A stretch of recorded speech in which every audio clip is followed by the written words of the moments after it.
When the invitation arrived, it felt heavier than the thick cream-colored envelope suggested.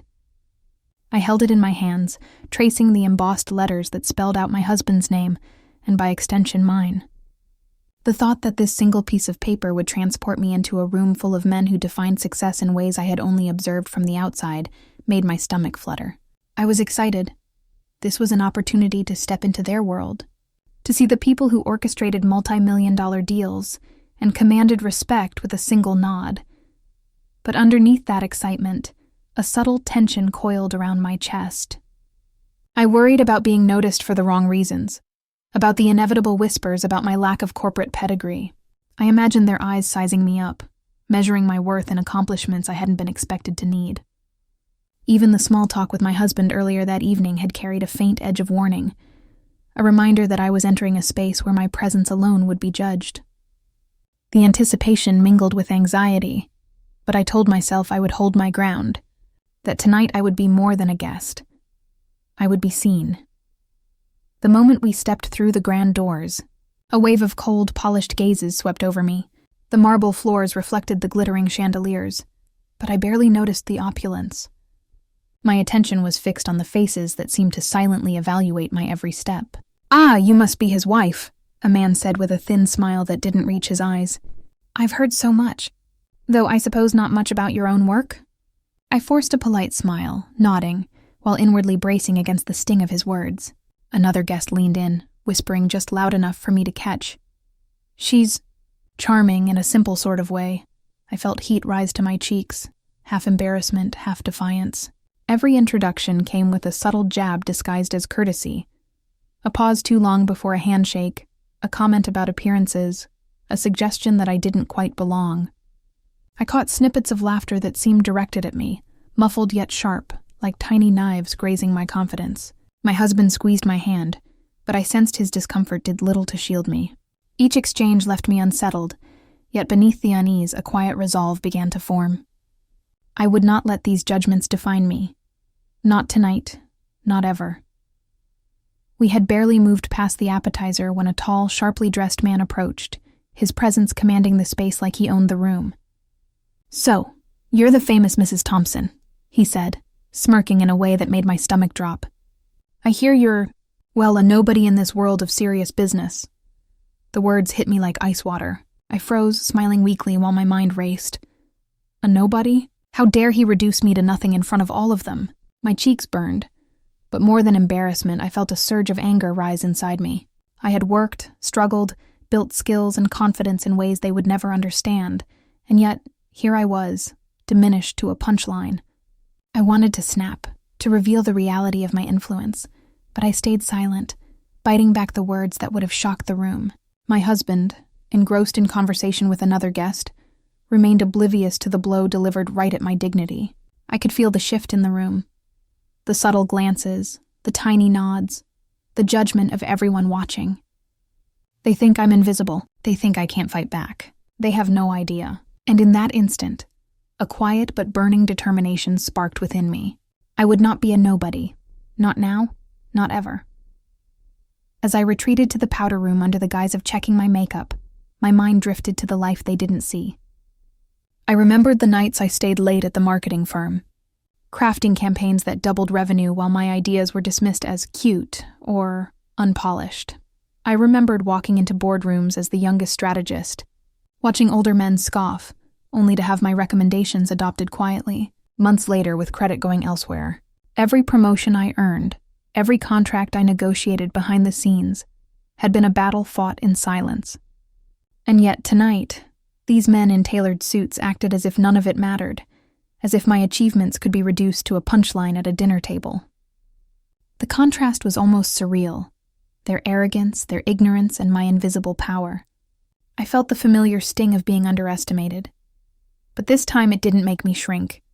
It fueled a quiet, relentless fire. They have no idea what I am capable of. They think this is their world, but they are about to learn just how much influence I hold. The thought was intoxicating, planting the seeds of a carefully calculated reckoning. Back in the safety of our suite, I sank into a chair, letting the tension of the evening settle around me. My mind raced, mapping out possibilities with the precision of someone who had always thrived behind the scenes. I thought about the guest list, about which executives would respond to flattery, and who could be nudged without realizing it. There were subtle levers everywhere, a comment here, a suggestion there, the kind of manipulation that felt almost invisible to those blinded by their own egos.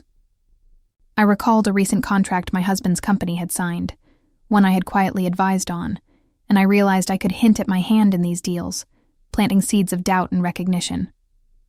Each whispered acknowledgement, each casual revelation, could shift perception without confrontation. I imagined the guests' faces when they realized the truth, that I had been orchestrating outcomes they credited themselves for. The idea thrilled me. I wasn't seeking chaos.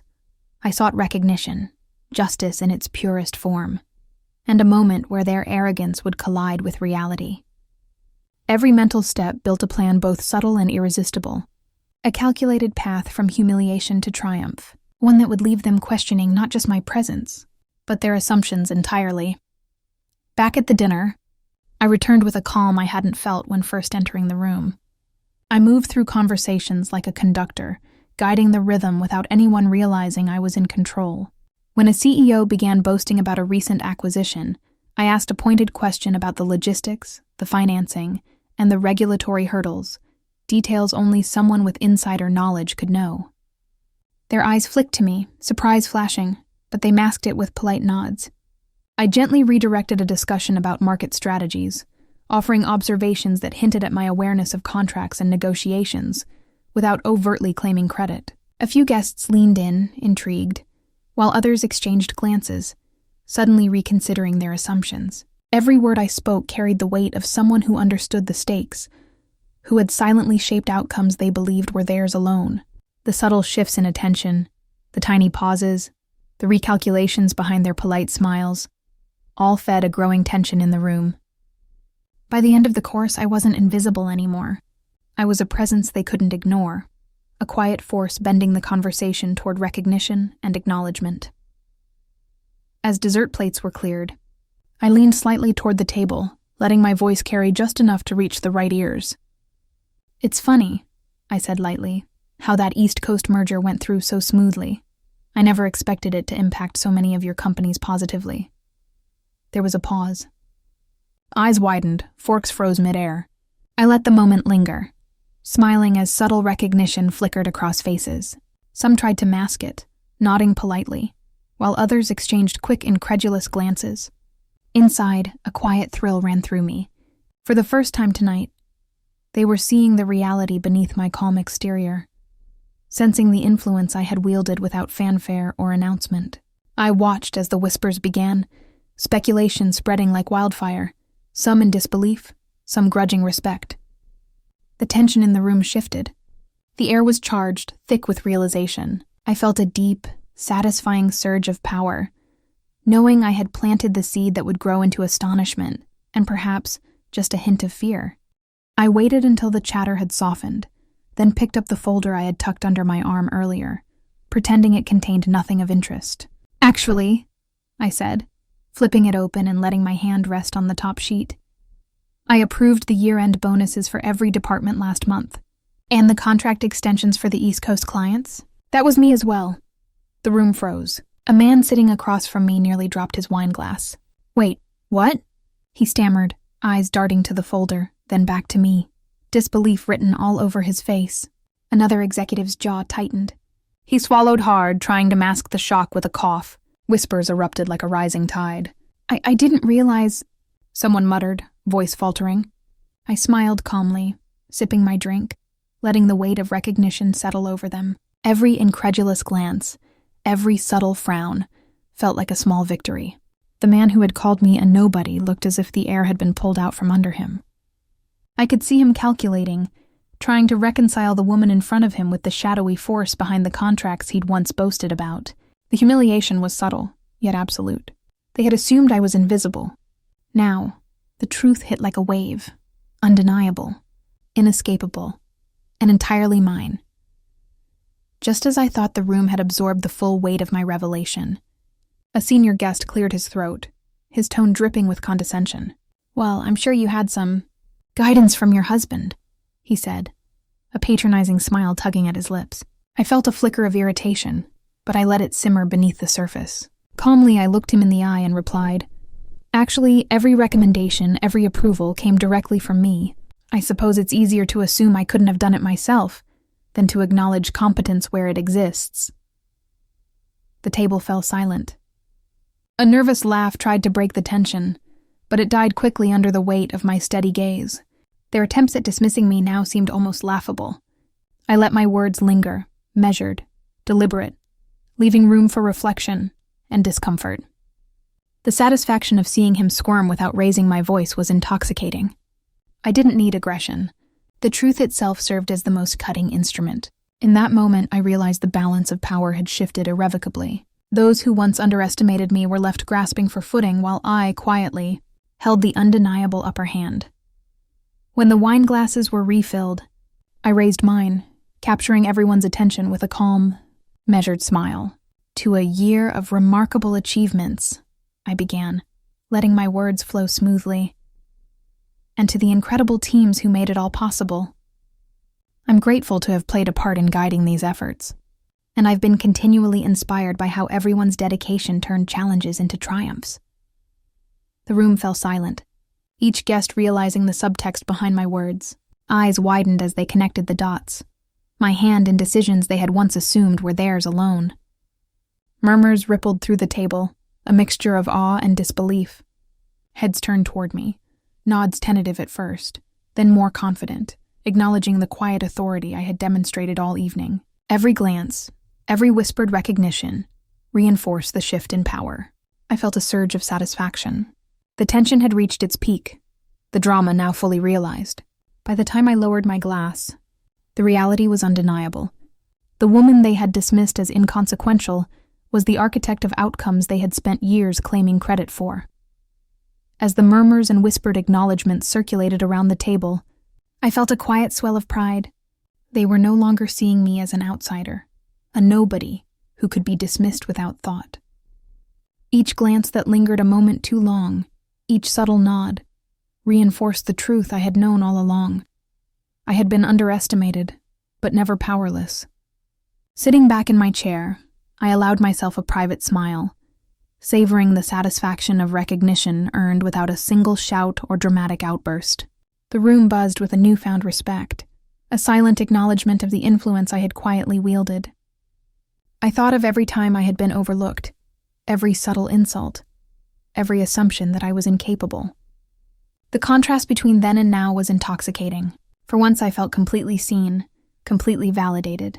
It was a rare moment of triumph, and I soaked it in, knowing that the balance had shifted, that my authority was no longer in question, and that the evening would be remembered, not for their arrogance, but for the quiet power I had commanded. As the evening wound down, my husband finally turned to me, his eyes wide with a mixture of awe and admiration. "I had no idea," he murmured, his voice low, sincere. I let him see the pride that had quietly built inside me, the calm satisfaction of having proven my worth without confrontation. Around us, the elite guests sat in stunned silence, still digesting the revelations, still recalculating what they thought they knew. I rose from my seat with measured grace, holding my head high, every step deliberate and dignified.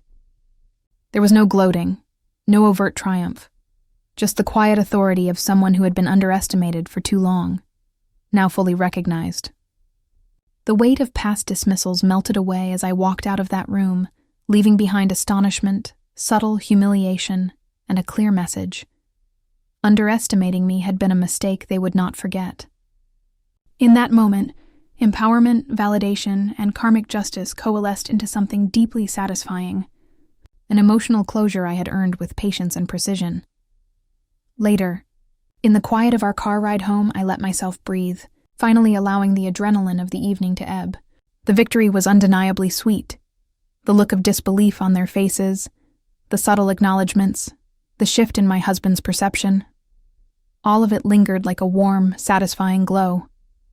Yet beneath the triumph, I felt the weight of the energy it had taken.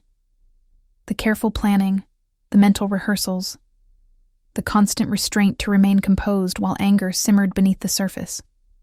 Revenge, I realized, came at a cost, even when it was just and deserved. I reflected on the irony of it all.